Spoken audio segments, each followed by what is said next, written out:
How different is Shruti the musician from Shruti the actress? Very different. It's like a split personality, and over time I've learned to kind of amalgamate the two and find a way where they can help each other. But it's really, for me, my experience in music is so different, and it's not something, and people ask me, is it because you love music more? There are things I get from acting and being in cinema that I could never get from music. And there are things I get there that I can never get here. So it's really best of both worlds. Aren't there things that are mutually exclusive for both? No, so the thing is that both of them today are working in tandem in my life.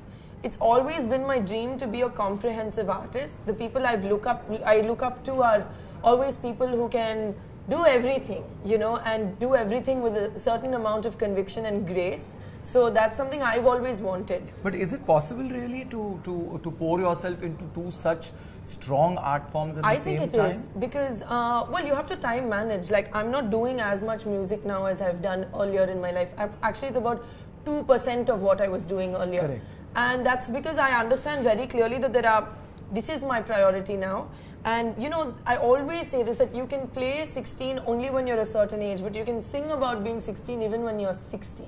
And that's the beauty of music. It's really, it doesn't have a shelf life. Correct. And I'll very honestly say this, all actresses, we realize that there is that transition period. You're a carton of milk and you better get drunk before you go bad.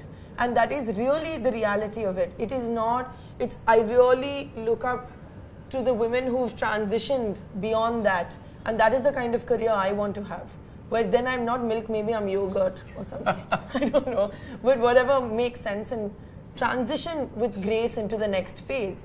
Otherwise, what I do see is that, you know, you could get very lost and just trying to make it happen now and trying to figure everything out now, and everyone is so in tune with everything and it's crazy. So my aim has always been to be as comprehensive as possible, and I've grown up in a home like that, and I think that's fortunately what set me apart as well.